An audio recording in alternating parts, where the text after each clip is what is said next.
Oh, I'm gonna make Rowan mad with this. I'm really mad about this.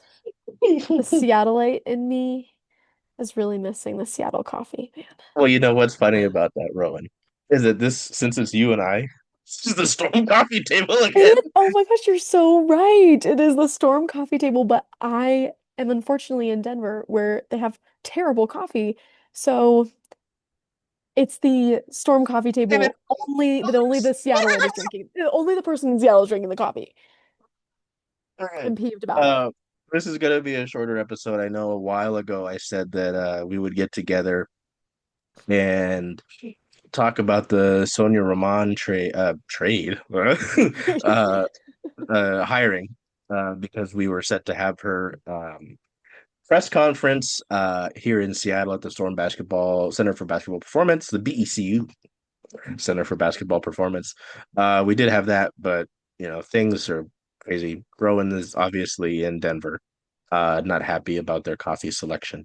A lot has happened We since can't then. call it the So coffee table. We can't call it the coffee table if I don't have coffee with me. So this is the best I get in Denver.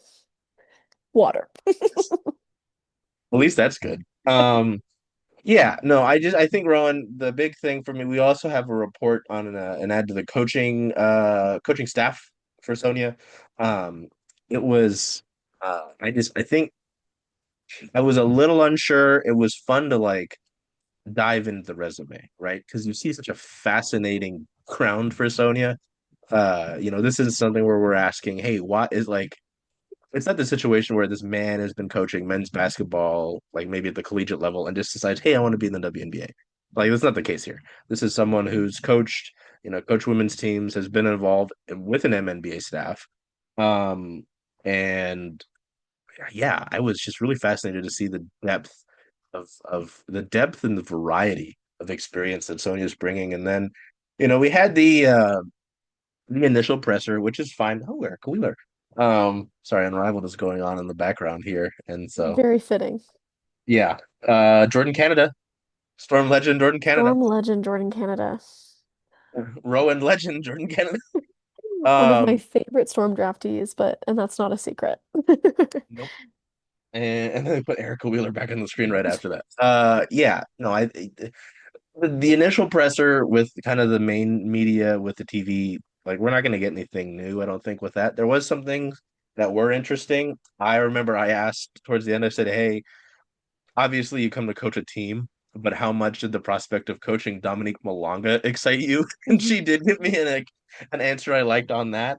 It's like, oh, good, more dumb I growth. mean, I felt like everything I felt like in that initial presser in the statement that she gave at the beginning, like I feel like I've heard her bring up Dom time and time and time again, which is really fun to see, yeah, to see her seeing someone that she sees can be the future of the team. It is kind of ironic, speaking of Unrivaled, that now Dom is playing for her former head coach, Noelle Right. Quinn, for the Breeze, which is hilarious. But anyway, it seems, I mean, based on that, it seems like Dom and Noelle still have a pretty good relationship, but Yeah, I'm sure it's fun for her to think about, having a new coach that has a bit more of a like new zest for, the future of the franchise. So that's sure. fun.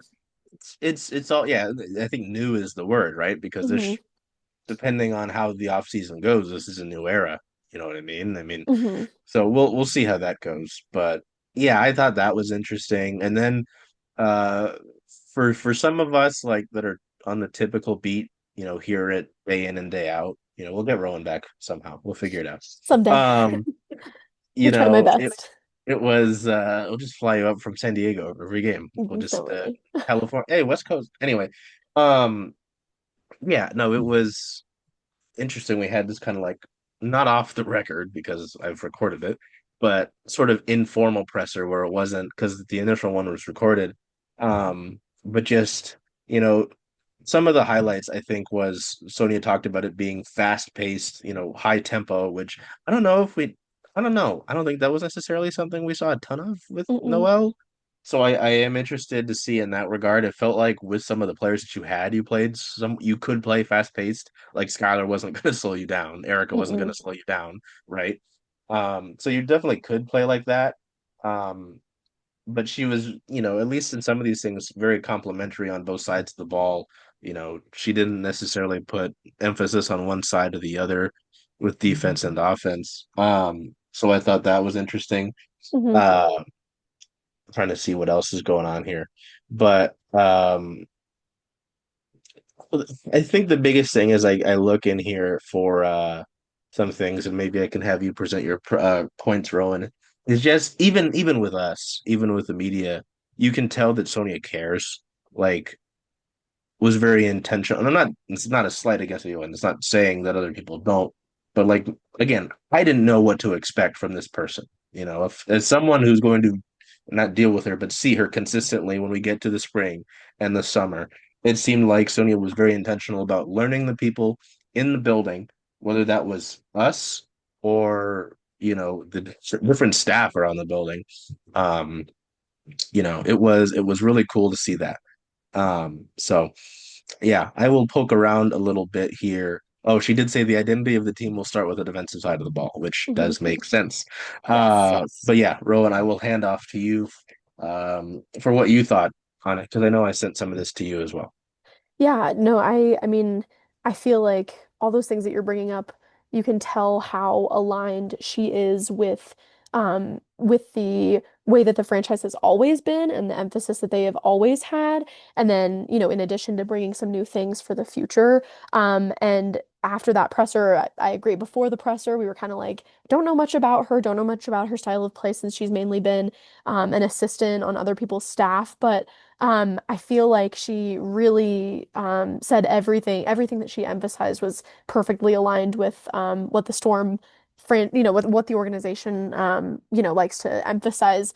I feel like I mention for however long we've been doing this podcast, I feel like every time we talk about the Storm and like coaching and especially in training camp and things like that, I feel like I really emphasize how unique the Storm is in their kind of team culture emphasis and like team chemistry emphasis and all of those things. I know we've talked about like, Noelle Quinn, for example, she loved kind of those guards, veteran guards who maybe weren't at their prime in their career necessarily, but that kind of like leadership and just that kind of personality and chemistry is something that she really valued. And I feel like in that same way, the Storm, organization, the front office, they really, value that player relationships, team chemistry, making sure that the people that they are bringing, yes, obviously you want the talent, but you also want the personalities to mesh.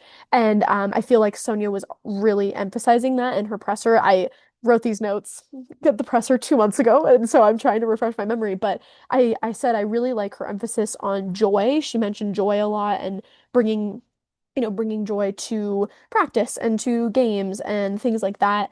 And, again, there's a lot that we know. There are a lot of speculations. There are a lot of rumors exactly what happened. But the fact is there was an investigation, into Noelle Quinn and her staff. There were players that, clearly, had been there for a while, like Jewel Lloyd and Mercedes Russell, who chose to leave the franchise. And so I guess hearing Sonia talk about joy and talk about, really the emphasis on player relationships was just really interesting and, felt like something the franchise was really looking for in a new coach. And I was going to shout out Ariel Artusa. I can never pronounce her last name. I'm so sorry. I Or pseudo.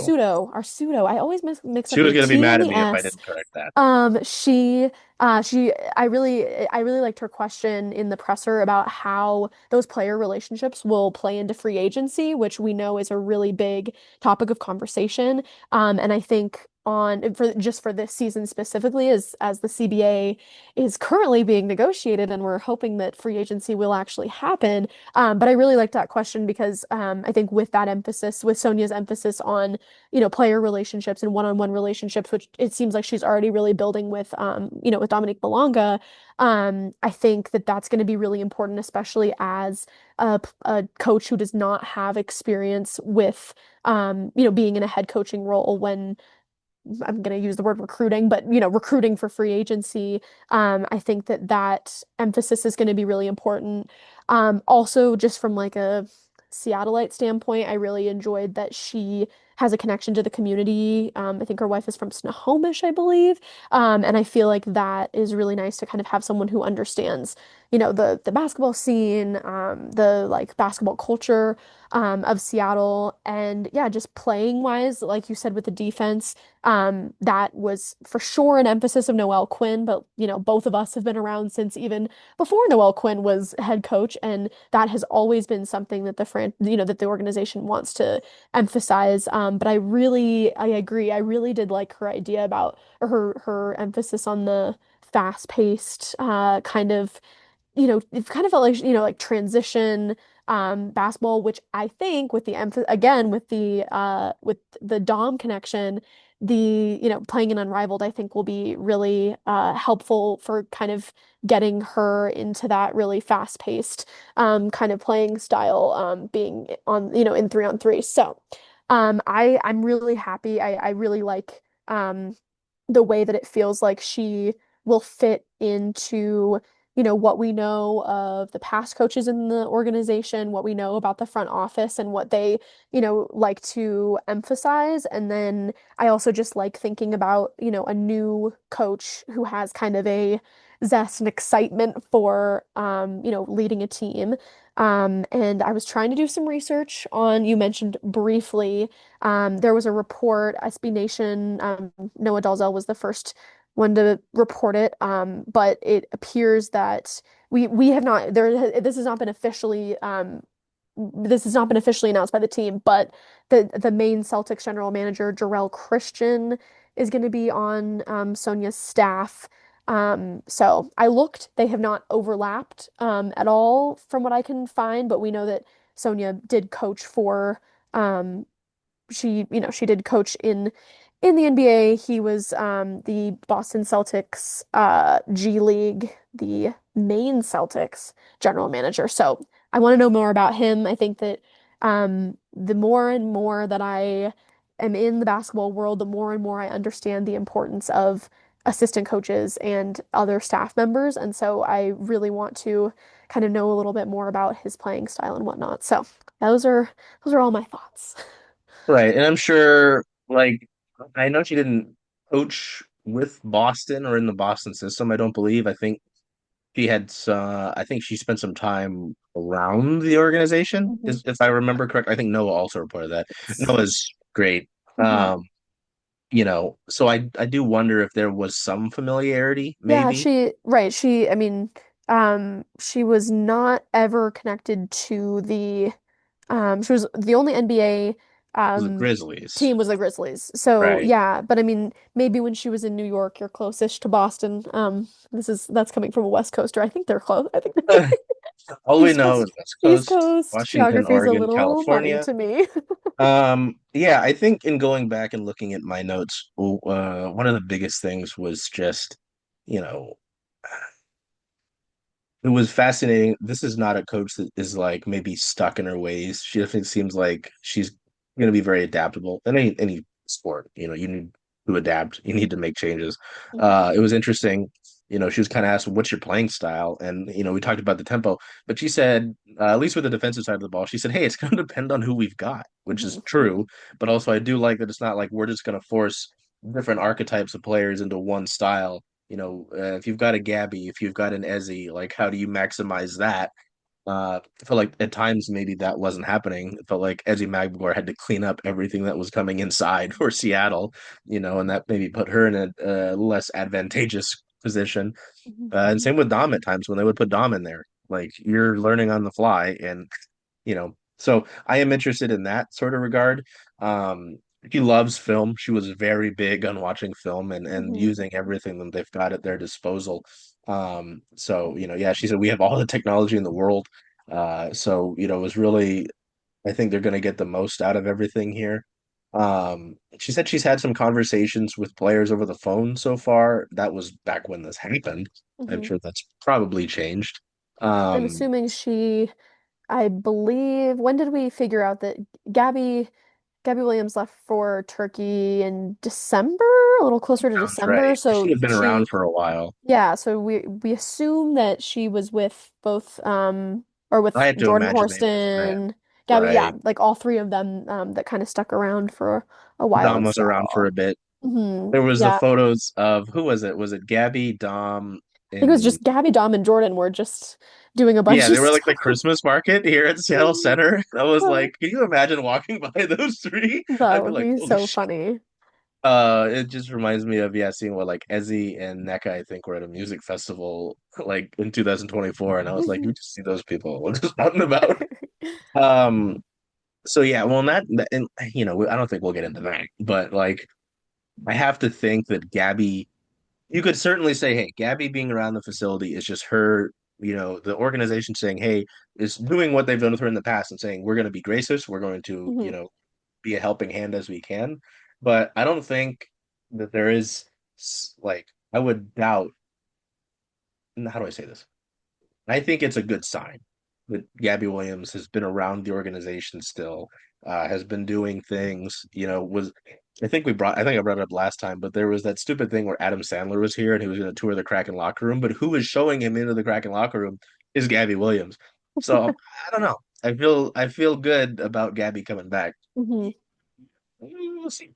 I mean, Um, I also think, this is just a step further, but obviously we know that Gabby Williams is very close with Maureen Johannes, who Sonia was her assistant coach at for the New York Liberty. So if there's any insight, if anyone were to have any insight on Sonia as a coach, it would be Gabby hmm, Williams.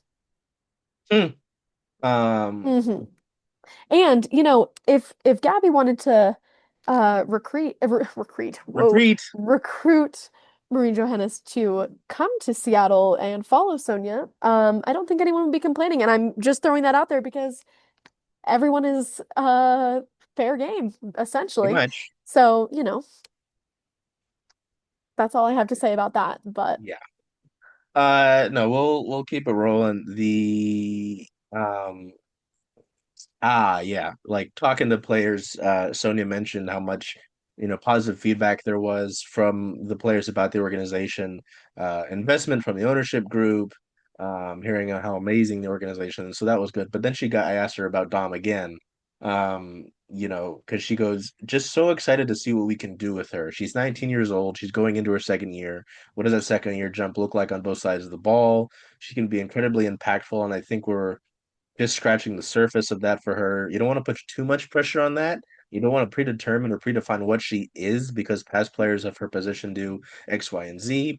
I think Dom's really excited to really tap into having a full skill set. Like that whole second part of the answer, I was like, oh, yeah, yeah, so that was really cool. And a then, lot of of information course, there. oh yeah, and that was just like half of the quote. Um, and then of course, unbiasedly, this is Seattleite, someone who does some of these Seattle sports, right? I asked her about Seattle sports history because yeah, she's got ties. So it was kind of cool. I'm excited to just kind of be everywhere and be part of this community. I'm excited that it's such a rich, vibrant community in sports and beyond, which you like to hear. For So, sure. um, yeah. And then Bella did ask about kind of free agency and building the roster, which, Sonia basically asked, it's tough, because you can only have conversations really. Hmm. Uh, and she said it was their second day finding a place to live. So that was kind of funny. But Always appreciate when people acknowledge Seattle for the sports the vibrant sports community that it is, because I know I had a few angry texts that I sent your way about an article that I read about Tyron Stokes and the Rainier Beach basketball team. I was trying to figure out when is a time that I can bring this up. That said something about how Seattle is, quote, not a hotbed for basketball, and oh, I was a little peeved about that. So stupid. I sent Chuck a few angry texts about it. So anyways, love to hear that Some people there's some just don't know what they're acknowledgement of talking that. about, you know? So, Not a hotbed for basketball. Jesus Christ. do Yeah. your Fuck. research. Seattle Pacific University almost imploded when LeBron James came here. People were waiting at like 1 in the morning when they found out Mhm. LeBron was going to come here. And they already Yes. packed the gym anyway for the Jamal Crawford crossover runs. The list goes on. Anyways, Uh, just that's my gripe of the year. Um, yeah. So we'll that's kind of it. We just kind of want to come on here and talk about the stuff with Sonia. We've largely got mhm. to go and record our UW women's basketball show, the Husky Women's Hoop Show. Yes, and right now And that's the more pressing thing when we don't really know when the WNBA season is going to yeah, start. we know Um, one season is happening and it so will continue to happen. The other one yes, is not we're guaranteed. excited for when this is actually time when the Storm show is actually the Storm Coffee Table is actually timely when there's a season. So Right, when there's more to talk about. So we'll go over here. Just really briefly, we're talking about Unrivaled is happening in the background. The Storm have, I believe it was five actually players, and with Ezzy Magbagor is with the Hive. I lost it. Here we Dominique go. Malonga with the With the Breeze. Breeze, Skylar Diggins is with the Lunar Owls. Um, Erica Wheeler is with the Vinyl, and Brittany Sykes is with the Thank you. I was like, Laces. who am I forgetting? Brittany Sykes. Come on, dog. There's a Oh, first round pick for her. I mean, hmm. was it a first round pick or what? Yes. Um, so yeah, that is, Unravel's going on literally right now. So that'll be fun to watch and see what's going on. As he already had a pretty solid game outside of the shooting, which is fine. His first game back. I'm not gonna be worried about it. So anyway, yeah, hopefully we get a CBA. I think the next deadline is in 4 days. So All we'll right. Then we might have another show soon. see Let's see. about that. Yeah, otherwise, if you like women's hoops and you're not someone who hates the University of Washington, you should watch our Women's Hoop Show. So we're gonna go and do that. Hello, everybody. I just wanted to come on and continue the episode just to give a little bit more, not necessarily insight, but more information on one, the person that the Storm have reportedly added to Sonia Raman's coaching staff. Um, we talked about him briefly with Rowan, but we were kind of on a time constraint with that because we only had a certain amount of time to record not only that show, but our Husky Women's Hoop Show, as I mentioned right before. You're seeing me again now. Um, uh, so we kind of had to cut it short, and we didn't have Bella, which is unfortunate because Bella was actually at the little presser thing. So, but this is how time goes. But I wanted to, yeah, come on here, talk about Joel Christian, and then talk about the Storm players in Unrivaled because that started today. So we'll look at Christian here. Yeah, Joel Christian, as Rowan mentioned, current general manager of the Maine Celtics, will serve as Sonia Roman's assistant general manager of the Storm, according to this SB Nation article back in the middle of December by Noah Dalzell. Um, Christian is a former pro basketball player who served as an assistant coach in the NBA's G League and for various college basketball teams. Um, it was first reported by Hoops Hype's Michael Scotto. Um, he was previously a finalist for previous WNBA head coaching jobs, according to Scotto. He was a former G League head coach twice and an assistant coach in the MNBA with the Washington Wizards. Christian joins the Storm. You know, yes, he was the Maine Celtics general manager, the G League affiliate of the Boston Celtics since 2022. Prior to that, he was the Maine Celtics' head coach, actually, in the 2022 season. An assistant with the Wizards, as I mentioned, from 2019 to 2021. The head coach of the Capital City Go-Go in 2018 to 2019, and the assistant coach of the Oklahoma City Blue for 4 years from 2014 to 2018. Um, yeah, it's going to be interesting to see how the rest of this coaching staff fills out because, as mentioned, this report says that it is a assistant general manager role for Jarrell Christian. That would mean um, he'd be under Talisa Ray. So interesting there. We'll go over to Unrivaled Day One. The Storm have five players participating in Unrivaled this year. You might be up in arms over like Brittany Sykes because she's only here for half a season, but I'm just going off of players who are, excuse me, most recently with the Storm, which is funny because, as we look into the first game of the day with the Mist and the Hive, the game winner of this game, 72-56 win for the Mist. was scored by former Storm player and co-founder of Unrivaled, Brianna Stewart.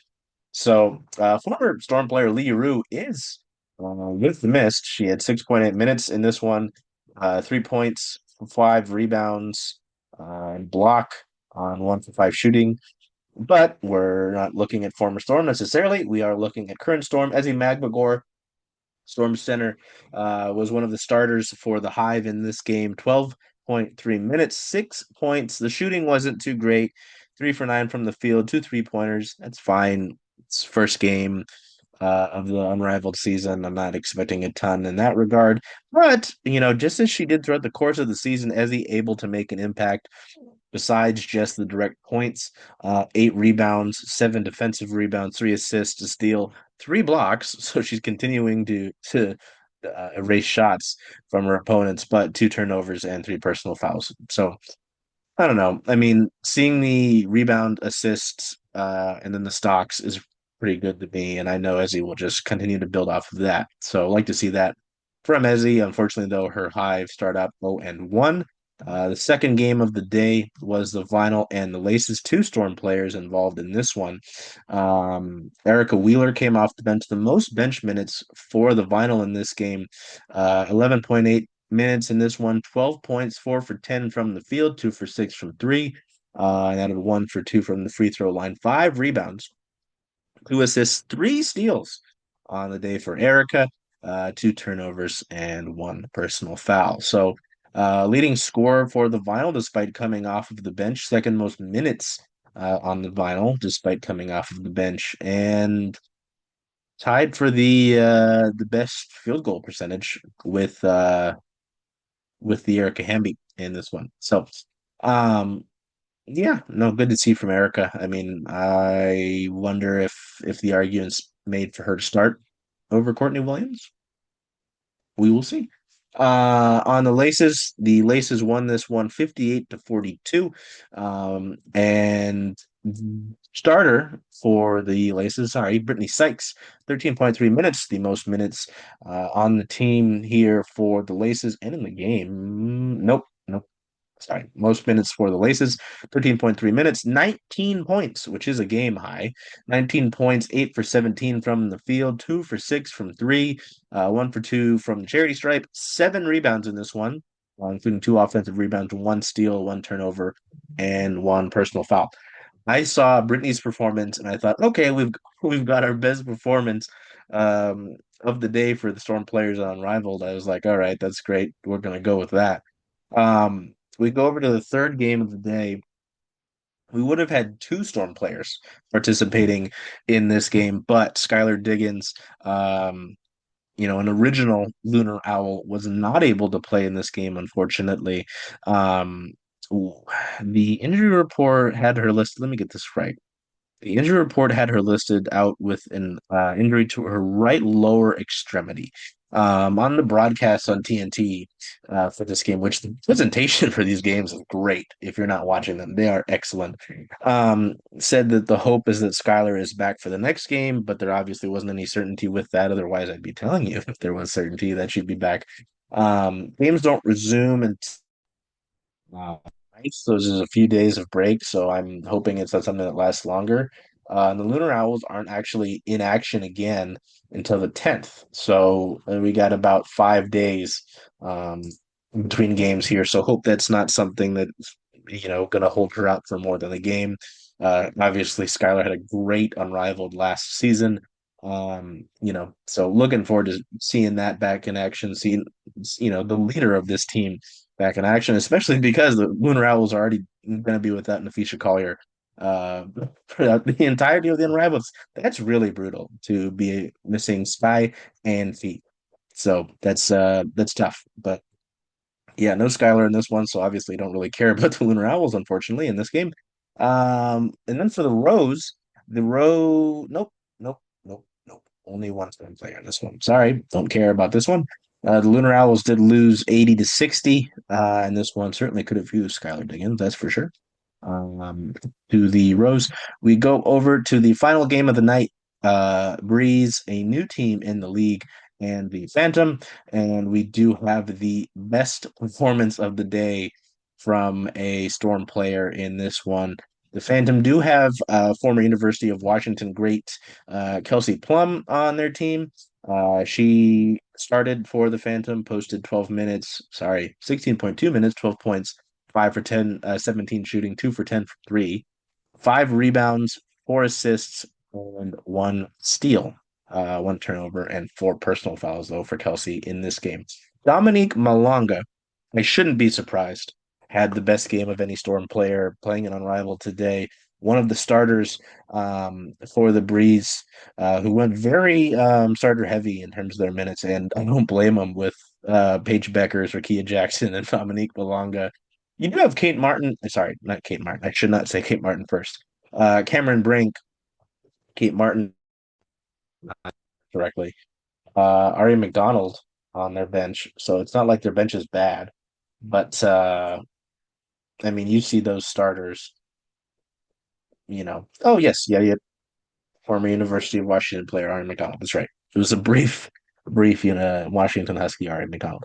Dominic Malonga in 18.7 minutes, 15 points, 6 for 10 from the field. Did hit a three, 1 of 2 from beyond the arc. Hit 1 free throw, 14 rebounds, a 15-point, 14 rebound double, 5 O boards, 9 D boards, 5 turnovers though, which I mean, if you're gonna knock something, I guess you could do that. Only 1 personal foul, which is very good. Especially considering your other big off the bench in Cameron Brink had 5 personal fouls in just 7 minutes. So yeah, great performance from Dom. There was actually a interview post game with Paige Beckers where Paige Beckers had a lot of great things to say about Dominique Malonga. So that's really cool to see from one of the faces of last few years college basketball, and obviously one of the most well-known women's basketball players in the world, I'd argue. Um, giving praise to one of the future faces of the WNBA. So, that was great. But yeah, unfortunate. Hoping that Skylar is back a lot sooner rather than later. These teams are not back in action until the 9th. Erica Wheeler and the Vinyl are in action on January 9th, Friday. Dominique Malonga. Dominic Malonga and the Breeze are in action against Ezzy Magbagor and the Hive that day. So, and then Brittany Sykes and the Laces are in action on January 10th. So that is that. I'm pretty sure. Right. Okay. That is that. So yeah, that's what we got for you. I apologize that we haven't been able to get you a Storm roundtable. This one's going to be coffee table because it's just Rowan and I for a while. It's been really tough with Rowan doing what she is in Colorado. She's very busy. Um, and obviously she's got her partner out there. Time is difficult. And same with Bella. Bella's doing some stuff. She's visiting family. If you watch the Storm Coffee Table, you'll hear that she's in Florida right now. She's actually going to be at Unrivaled, so maybe you can get her on to talk about some things. But yeah, you guys, nobody wants to see me. So until we see you next time, take care of yourselves. Be well. Whatever you can to make today a great day. Hey, Charles. Hey, Jen. Hey, where are you going to watch the Seattle Storm away games this year? Away games. Well, Rough and Tumble is the home of Circling Seattle Sports. So I was thinking of coming here if that's okay with you. I think that makes a lot of sense. See you all here.